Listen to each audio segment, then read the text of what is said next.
Hello everyone, good morning, welcome back to my channel. তোমরা সবাই কেমন আছো? আশা করি সবাই ভালো আছো। আমিও খুব ভালো আছি। এখন বাজে সকাল 9টা। আমি উঠে ফ্রেশ হলাম, মেয়েকে উঠে ফ্রেশ করালাম, তারপর ওকে ব্রেকফাস্ট করিয়ে এখন হচ্ছে গিয়ে বিছানা তুলবো।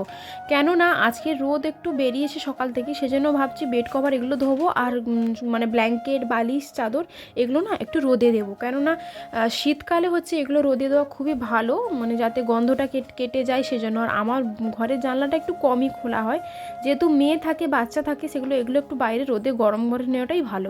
তারপরে ওগুলো করে এখানে দেখছি হাজব্যান্ড দিয়ে পাঠিয়েছে, আর এখন কোনো মাছ না সেরকম বাজারে পাওয়া যাচ্ছে না, সেই জন্য এখানে চুনো মাছ দিয়ে পাঠিয়েছে আর দিয়ে পাঠিয়েছে চিংড়ি মাছ। চিংড়ি মাছটা আমাদের রোজই লাগে, সেই জন্য যেরকম সাইজের চিংড়ি মাছ। এখন বাজে হচ্ছে গিয়ে বেলা 11:30, রান্নাবান্না প্রায় কমপ্লিট। মানে আজকে মেনুতে আছে আলু বেগুন মাখা করবো, আর ছোটো ছোটো চুনো মাছ যেটাকে বলে নদীর চুনো মাছ, সেটা হবে ঝাল তরকারি, আর তেঁতুল দিয়ে টক হবে। তো প্রায় রান্না আমার কমপ্লিট, শুধু মেয়ের জন্য আজকে আলাদা করে ঝাল করছি, সেটা শেষে হচ্ছে। আর আজকে অনেকগুলো জামা কাপড় বেরিয়েছে, সেগুলো আজকে এখন ধুতে হবে। এখন অলরেডি প্রায় 12:30 বেজে গেছে, সরি ভুল বললাম, আগে 11:30, এখন বাজে হচ্ছে 12:30। এখন ওগুলোকে ধোবো, তারপর আমি স্নান করবো, রান্নাঘরে বাসনপত্র পরিষ্কার করবো, রান্নাঘর পরিষ্কার করবো, মেয়েকে স্নান করাবো, মেয়েকে খাওয়াবো। মানে এখন অনেক কাজ, প্রায় এখন প্রতিদিনই দেরি হয়ে যাচ্ছে। আসলে শীতের বেলা তো, মানে খুব ছোট দিন, মানে কাজ না করতে করতে কী করে দিন কেটে যাচ্ছে। আর খেয়ে দিয়ে শুতে শুতে সেই 3টে 3:30 এরকম তো বেরিয়ে যাচ্ছে। তো চলো ঝটপট করে আমি কাজগুলোকে কমপ্লিট করি। রান্নাটা হতে হতে যেহেতু রোদ থাকে, মানে এখনও পর্যন্ত রোদ আছে 11টার দিকে, যেন আমি আগে বেড কভারটা ধুয়ে দিলাম। তারপরে ওটাকে রেখে আমি গ্যাসটাকে একটু সাবান দিয়ে মুছে নেব। আমি দিনের বেলা যে কোনো এক টাইম আমি গ্যাসে সাবান দিই, হয় দুপুরবেলা আর নয় হচ্ছে রাত্রিবেলা। রাত্রিবেলা একটু কমই দিই, দুপুরবেলাটা যেহেতু মাছ মাংসটা একটু বেশি হয় সেই জন্য। আর রাত্রিবেলা আমাদের বাড়িতে খুব একটা মাছ মাংস হয় না, ডিম হয়, নয় নিরামিষ, এরকমই হয়। মাছ মাংস খেতে খুব একটা কেউ পছন্দ করে না, সেই জন্য যেহেতু দুপুরবেলা মাছটা হয় সেজন্য আমি দুপুরবেলায় গ্যাসটাকে মুছে নেওয়ার চেষ্টা করি। আর কি বলবো, ওই যে বললাম না, ছোট রান্নাঘর সব দিক থেকে পরিষ্কার পরিচ্ছন্ন করে রাখতে হয়, সেজন্য আমি আগে সাবান দিয়ে নিলাম। তারপরে আমাদের যে পুরনো যে আমরা যে ব্লাউজ পরি, আমি সেগুলোকে রান্নার আদার মানে এক্সট্রা যেগুলো কাপড় লাগে হাত রাত মোছার জন্য, ওইগুলোকেই আমি ইউজ করি, ফেলি না আমি। তো একটু কালারটা নষ্ট হয়ে গেলে ওইগুলো আমি গ্যাস ট্যাস মোছার জন্য রাখি। তো দেখো গ্যাসের নিচ থেকে কত কিছু বেরোচ্ছে, কারণ রান্নার সময় পিছন ধারে একটু পড়ে। তো ওগুলো দিয়ে ভালো করে আমি আগে গ্যাসটাকে মুছে নিলাম। আমি একবার সাবান দিয়ে দিয়েছি, তারপরে আবার একবার ধুয়ে আবার একবার ভালো করে রান্নাটাকে পরিষ্কার করে নিলাম।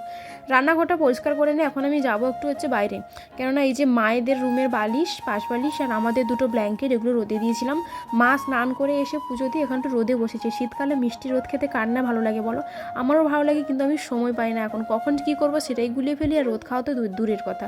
মেয়ে দেখো পাশের বাড়ি একটা কাকিমা আছে, ওনার সাথে খেলছিল। আসলে কি জানো তো, খেলার সাথী একদমই পায় না। আর আমার মেয়েকে সত্যি বলতে কি বাইরে একদমই আমি বার করি না। বাইরে যদি বেরোতে চাই আমি বাবার সাথে ছাদে পাঠাই, আর নয় ঘরেই রাখি। বাইরে যেহেতু রাস্তা তো সামনে, যেন বের করি না। তারপরে আমি ওগুলোকে তুলে এনে এখানে গিজারের সুইচটা দিয়েছিলাম গরম জল হওয়ার জন্য, তারপরে গিজারের সুইচটাকে অফ করে দিলাম।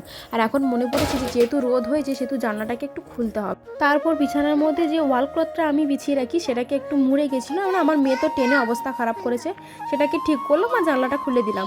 এখন আমি যাব হচ্ছে গিয়ে স্নানে, মানে আজকের আমার যেহেতু চুলে বললাম না স্মুথনিং করা, চুল তো ভীষণ উঠছে, জাগে ওসব ছাড়ো। আর আমার 2 দিন অন্তর শ্যাম্পু দেওয়ার কথা, যা শীত পড়েছে 2 দিন অন্তর কি আমার শ্যাম্পু দিতে ইচ্ছে করে না, কিন্তু কী করবো বাধ্যগত দিলাম। আজকে 3 দিন হয়ে গেছে চুলের শ্যাম্পু দেওয়া হয়নি, তো আজকে ভাবলাম একটু শ্যাম্পু দেবো। আজকে রান্নাবান্নাগুলো একটু তাড়াতাড়ি হয়ে গেছে, আর যেহেতু সময় আছে হাতে সেজন্য ভাবলাম যে আজকেই আমাকে শ্যাম্পুটা দিতে হবে। আর আরেকটু দেরি হয়ে গেলে তখন যে আরেকটু ঠান্ডা লেগে দুপুরের দিকে, তখন তার শ্যাম্পু দিতে ইচ্ছেই করবে না। তো আমি হচ্ছে কি একটা বড় লরিয়ালের হচ্ছে যেটাকে বলে টোটাল রিপেয়ার 5, ওটাই আমি ব্যবহার করি। কিন্তু আমার কাছে ওটা শেষ হয়ে গিয়েছিলো, তার জন্য এরকম ছোটো ছোটো যে স্যাশেগুলো হয় সেগুলো আমি এনেছিলাম। এটা হচ্ছে কি শ্যাম্পু, আর একটা আমি ব্যবহার করি সেটা হচ্ছে কন্ডিশনার, আর যেটা ব্যবহার করি সেটা হচ্ছে কি সিরাম, ওই একই লরিয়ালে টোটাল রিপেয়ার 5। সানটান করে খেয়ে দিয়ে এখন ইচ্ছে হচ্ছে একটু মিষ্টি খেতে, তাই জন্য একটা মিয়ামোরের একটা রেড ভেলভেট কেক হাফটা খেয়েছিলাম, আর হাফটা ছিল ওটা খেয়ে নিলাম, ওটা লাড্ডু খেয়ে নিলাম।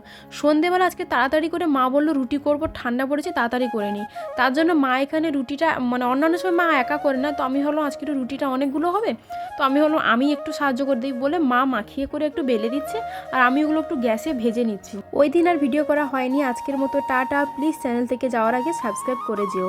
বাই, দেখা হচ্ছে নতুন ভিডিওতে।